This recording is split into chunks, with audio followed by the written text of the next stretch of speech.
ప్రపంచంలో ఎక్కడున్నా మీ గోత్రనామాలతో వేదమందిర్ నిర్వహించే ఆన్లైన్ పూజలు హోమాల ద్వారా దైవ అనుగ్రహాన్ని పొందండి.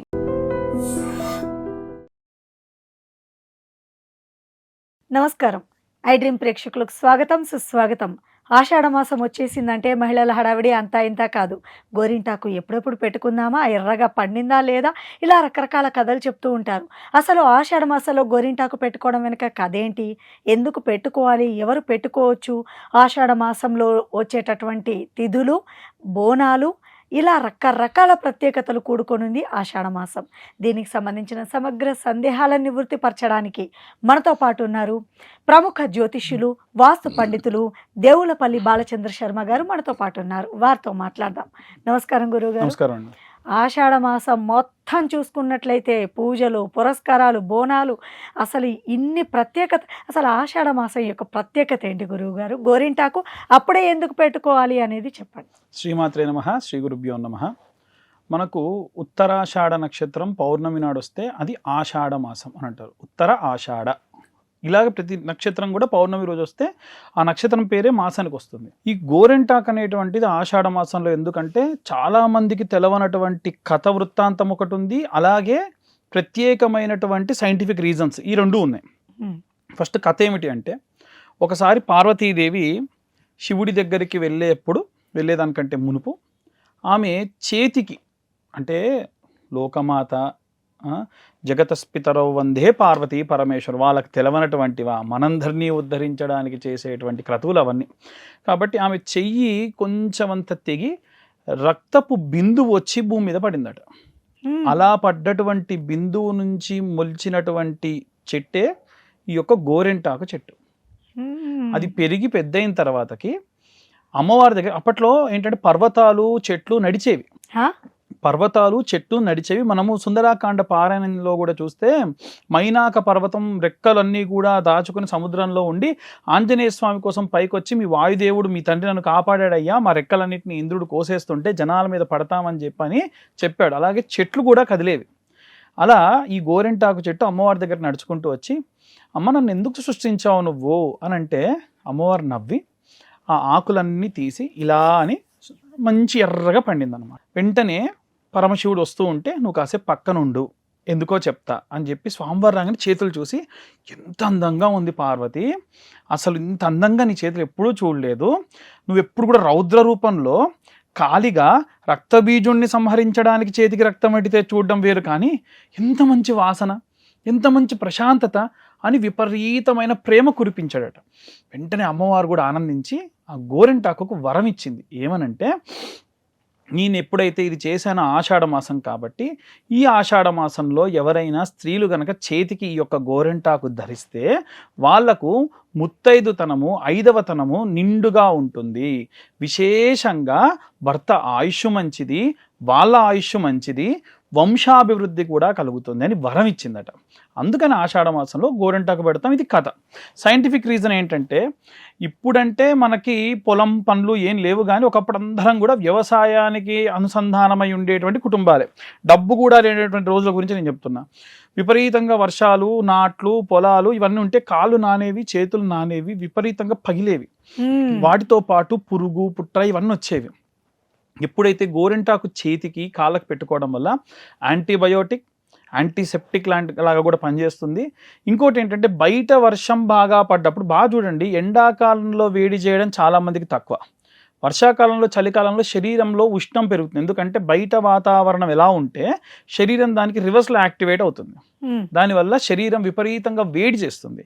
కాబట్టి శరీరంలో ఉన్న వేడి కూడా తగ్గించేటువంటిది గోరెంటాకు. 2. మూడవది ఏంటంటే, ఈ చేతికి బాగా పండితే మంచి భర్త వస్తాడని ఎక్కడా లేదు. అలాగా వాస్తవంగా చెప్పింది ఏంటంటే, చేతికి గోరెంటాకు నువ్వు పలుమార్లు పెట్టుకుంటే చాలు తల్లి, నీకు మంచి భర్త లభిస్తాడు. అది బాగా పండితే ఇంకా మంచిది. చాలామంది చేతులకు అలా పెట్టుకుని రాత్రంతా పడుకొని పొద్దున్న లేసరికి పక్కన వాళ్ళ ముఖం అంతా కూడా ఎర్రగా అయిపోయిన సందర్భాలు కూడా ఉంటాయి.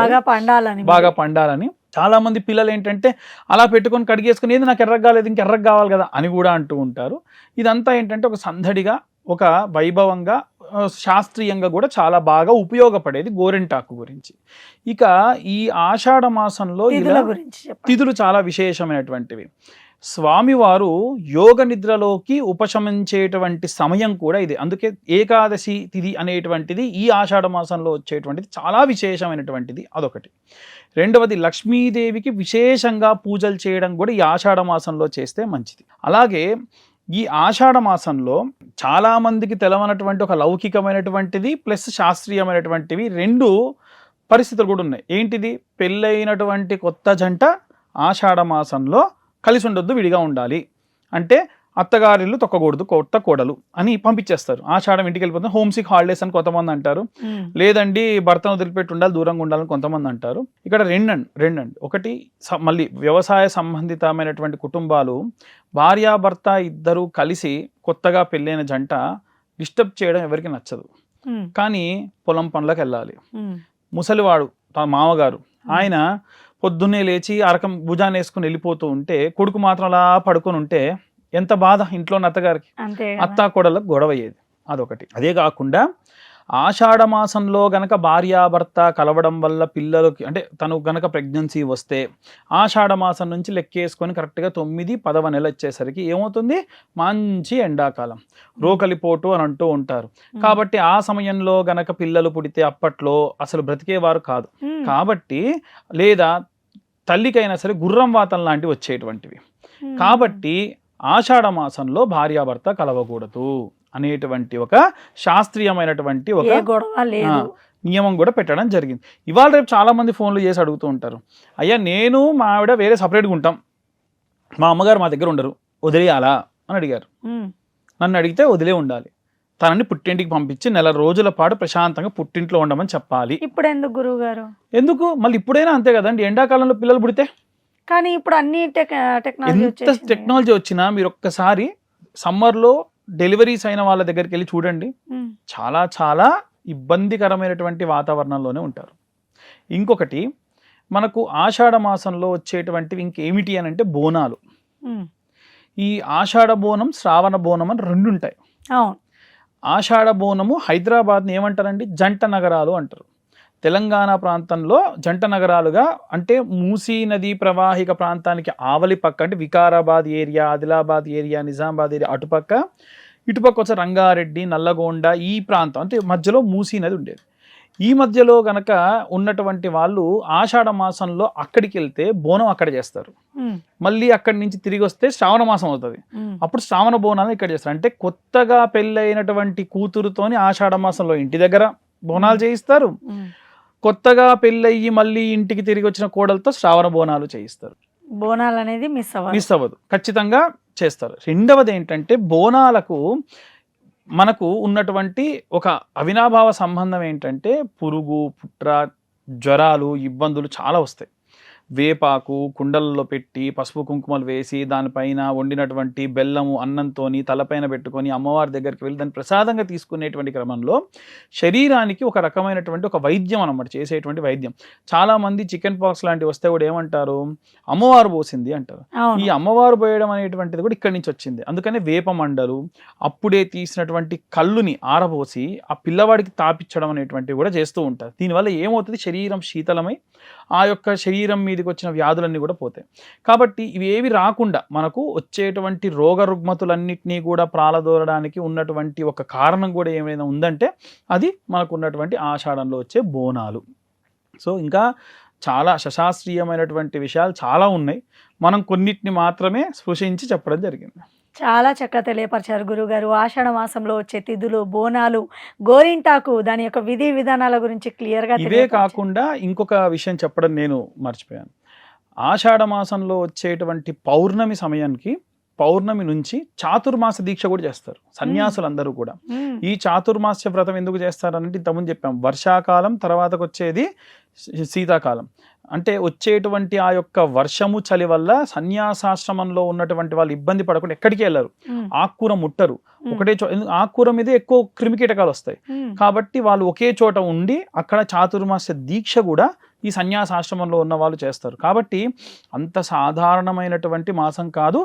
ఆషాఢ మాసంలో మనము దాన ధర్మాలు లాంటివి ఏవైనా చేసినా, ఏవైనా విశేషమైనటువంటి సత్కర్మలు చేసినా, అంటే చాలామందికి అనుమానం ఏం దానం చెయ్యాలి అని కూడా అడుగుతూ ఉంటారు. కర్పూరం కానీ, చెప్పులు కానీ, గొడుగు కానీ, చెప్పులు, గొడుగు, కర్పూరము దేవాలయంలో ఉండేటువంటి అర్చకులకు దానం చేస్తే విశేషం. ఎందుకు ఏ సన్యాసాశ్రమంలో ఉన్న వాళ్ళని చాతుర్మాస దీక్ష అంటే ఎక్కడికి వస్తారు? గుడికి వస్తారు. వీళ్ళకి అవసరమయ్యేదేంటి? నిత్య నైమిత్తిక కర్మల్లో కర్పూరం కావాలి. వాళ్ళు వర్షానికి బయటికి వెళ్ళాలంటే అయ్యా మొన్ననే ఒకళ్ళు గొడుగిచ్చారండి అని గొడుగిస్తారు, గొడుగు పట్టుకొని వెళ్తారు. చెప్పులు అనేటువంటివి బ్రాహ్మణోత్తములకు వాడేటువంటివి, అది ఎప్పుడు పడితే అప్పుడు ఇవ్వకూడదు. ఇలాంటి వాటిలలో సందర్భాల్లో ఇవ్వచ్చు. కాబట్టి ఈ చాతుర్మాస దీక్ష చేసేటందుకు ఇవి ఉపకరణం అవుతాయి. కాబట్టి ఈ దానాలు చేయండి అని శాస్త్రంలో చెప్పడం జరిగింది. అలా దానాలు కూడా చేయడం మంచిది. చాలా చక్కగా తెలియపరిచారండి. ఆషాఢ మాసంలో చాలా మందికి రకరకాల సందేహాలు, వాటన్నిటిని నివృత్తి పరిచారు. అండ్ మాకు తెలియని విలువైన సమాచారాన్ని తెలియపరిచినందుకు ధన్యవాదాలండి. ధన్యవాదాలు. సో తెలుసుకున్నారు కదండి, ఆషాఢ మాసం ఎంతటి ప్రత్యేకతను కూడుకొని ఉందో. ప్రతి ఒక్కరు కూడా వీలైతే ఈ విధి విధానాలు పాటించండి. మన కుటుంబం అంతటికీ మంచి జరుగుతుంది. దానం చేయడం మాత్రం మర్చిపోకండి. మీకేమైనా తెలిస్తే అది కామెంట్ రూపంలో తెలియపరచండి.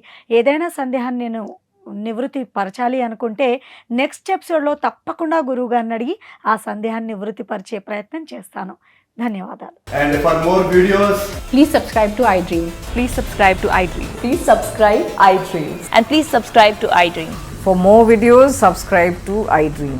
please like, share and subscribe to the channel. Congratulations, iDream. Subscribe to iDream. Subscribe to iDream. So subscribe to iDream Media.